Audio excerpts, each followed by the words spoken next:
Capaz Jimmy Morales de mantenerse al margen de la forma tradicional de hacer política como lo ofreció en la campaña electoral, las primeras 48 horas transcurridas desde su triunfo son la clave. El diario The Washington Post compara a Jimmy Morales con Donald Trump, el magnate que corre por la presidencia de su país. Acusados de pertenecer a la mafia de defraudación y adquisiciones anómalas de medicinas en el Instituto Guatemalteco de Seguridad Social, comparecen en audiencia ante un juez. Fuerzas de seguridad afinan dispositivos para brindar protección a quienes visiten los cementerios el próximo domingo, en el Día de Todos los Santos. Estado del cadáver de una guatemalteca asesinada en Nueva York hace 2 semanas impide su reconocimiento y posterior repatriación. Y en Noticias del Mundo, presidente de Colombia ofrece tregua a la guerrilla de las FARC para el 1 de enero.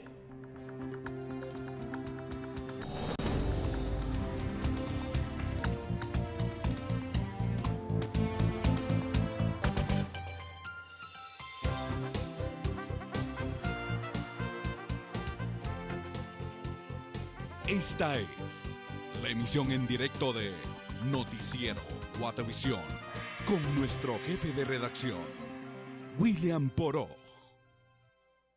Buenas tardes, bienvenidos a esta emisión de Noticiero Guatevisión, miércoles 28 de octubre de 2015. De inmediato vamos a iniciar nosotros con información internacional importante que también se genera a esta hora, y por eso está con nosotros Alejandra Martínez, que como siempre nos tiene un completo informe de lo que ocurre en el mundo. Compañera, bienvenida. Buenas tardes. De inmediato iniciamos contigo. Gracias, William. Buenas tardes. Es un gusto poderlos acompañar a esta hora y poderle brindar los detalles del acontecer internacional, así que pasamos de inmediato con estas noticias.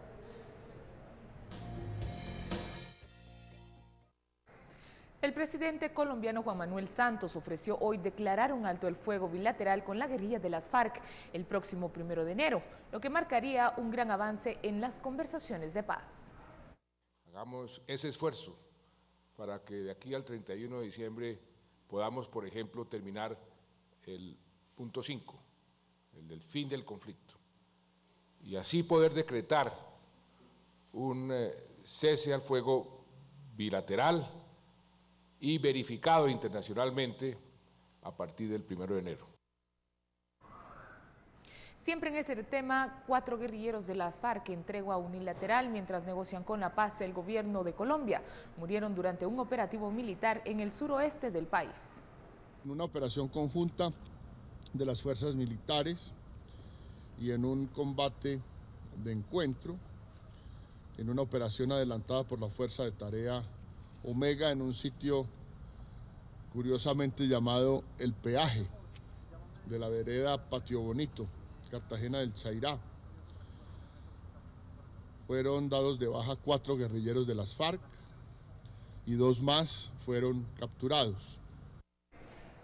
El primer ministro italiano ofreció la colaboración de su gobierno en el marco de la Unión Europea para la limpieza de minas antipersonales en Colombia, así como apoyo fiduciario para la reconstrucción en el proceso de este conflicto. Italia è a disposizione per fare la propia parte. Italia está dispuesta a hacer su parte en el futuro si es necesario, en el desminado y el Fondo para la Reconstrucción durante el posconflicto. Nos complace poder dar una mano. A livello europeo, noi siamo felici di poter dare una mano. El presidente Juan Manuel Santos agradeció el apoyo del líder italiano a las negociaciones de paz que su gobierno sostiene desde noviembre de 2014 con las Fuerzas Armadas Revolucionarias de Colombia, la principal guerrilla del país. Quiero agradecerle, presidente Renzi, su respaldo personal y oficial a nuestro proceso de paz. Siempre usted ha estado muy pendiente, apoyando, no solo como Italia, sino ante la Unión Europea. El desminado forma parte de los puntos acordados entre gobierno y las FARC en los diálogos sostenidos en La Habana. Las minas sembradas durante el conflicto están presentes en más de la mitad de los municipios colombianos y desde 1990 dejaron más de 11.000 víctimas. En su visita oficial a Bogotá, el premier italiano viajó acompañado de funcionarios de Asuntos Exteriores, Desarrollo Económico y Cooperación Internacional, así como por una delegación de empresarios. En otro tema, productores, distribuidores y ávidos consumidores de carne en Argentina ponen en duda el informe de la Organización Mundial de la Salud, que considera como un factor de riesgo cancerígeno la ingesta excesiva de productos cárnicos. En el país, uno de los mayores productores y exportadores latinoamericanos del rubro, se ingieren 60 kilogramos anuales por persona, aunque hace 2 décadas los registros alcanzaban los 90 kilogramos anuales per cápita. Mi marido come todos los días, al mediodía y a la noche, y tiene 65 años, así que no sé de qué cáncer me hablan. Argentina cuenta con unas 52 millones de cabezas de bovinos, 12 millones menos que en el año 2000, pérdida que preocupa más que el informe de la Organización Mundial de la Salud, según las confederaciones rurales del país. Para los residentes de la capital, los asados, como llaman popularmente a la carne a la parrilla, simplemente no matan. La carne es un símbolo, la comida preferible de lo más, un bife, un churrasco, un asado. Eso no puede faltar en la Argentina, si no, no existimos. El informe de la Organización Mundial de la Salud colocó el consumo excesivo de embutidos o fiambres en el grupo 1 de riesgo de contraer cáncer de colon, mientras las carnes rojas en el grupo de probablemente cancerígenos.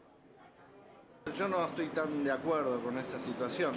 Seguramente lo que habrán querido decir es que si uno come demasiada cantidad de carne o embutidos o productos que tengan demasiado muchos químicos, pero lo que es la carne en sí no creo que tenga ese inconveniente. Unos 11.000 argentinos padecen de cáncer colorectal, el tercero más frecuente según el Instituto Nacional del Cáncer. Pero muchos no asocian la enfermedad al consumo de la carne y tampoco parecen dispuestos a angustiarse con la advertencia del organismo internacional. Pakistaníes tratan de reconstruir sus casas después del sismo de magnitud 7.5 que sacudió el lunes Pakistán y Afganistán, matando al menos 360 personas. Pakistaníes reconstruyen sus hogares después del terremoto que dejó más de 360 muertos en Pakistán y Afganistán el pasado lunes. Cientos de miles de personas quedaron aisladas después del sismo magnitud 7,5 que destruyó miles de casas, provocó corrimientos de tierra y cortó las comunicaciones. El terremoto fue muy intenso. Después todo quedó destruido, nuestra casa incluida. Las paredes se cayeron a la calle. Todo quedó destruido en nuestra casa.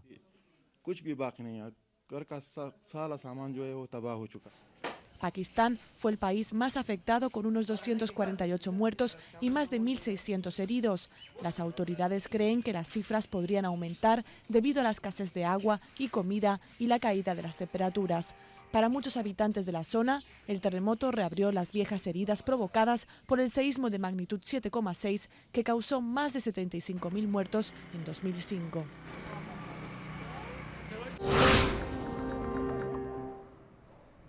El ejército nigeriano anunció haber rescatado alrededor de 330 mujeres y niños en manos del grupo islamista Boko Haram en el nordeste del país, entre ellas 192 niños y 138 mujeres en operaciones llevadas a cabo por las Fuerzas Armadas. El ejército también afirmó haber matado a 30 presuntos insurgentes de Boko Haram y confiscado armas y municiones.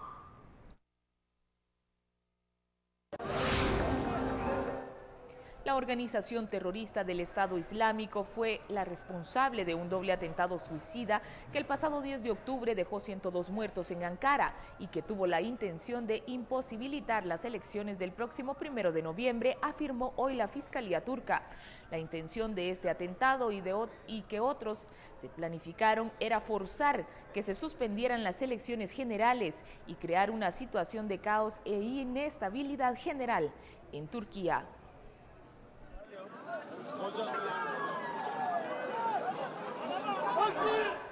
Y en otras noticias, en medio de la recesión económica que azota a Brasil, ni siquiera para Papá Noel escapa los recortes de contratación que en estas fechas son tan necesarios por las fiestas navideñas.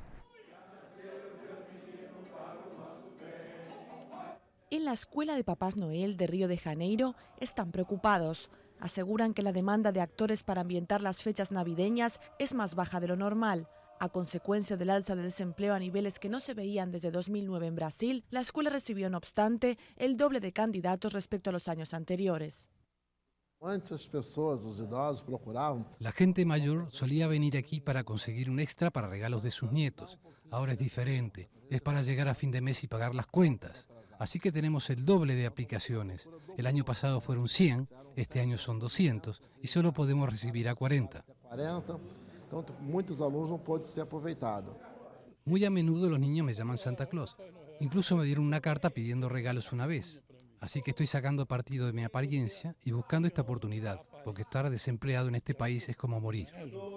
Los papás Noel formados en Río pueden obtener empleos con remuneraciones que van desde los 800 a los casi $4.000, especialmente en centros comerciales. Pero según los responsables de la escuela, los comerciantes están esperando hasta el último momento para contratar el servicio de estos actores y así poder negociar sus sueldos a la baja. Sin embargo, los comerciantes de Río afirman que como se espera que la crisis afecte las compras de Navidad, muchos renunciarán a contratar a estos famosos barbudos. Hemos llegado al final del acontecer internacional. Los espero con más noticias a las 6 y 9 de la noche. Continuamos con lo que acontece acá en nuestro país.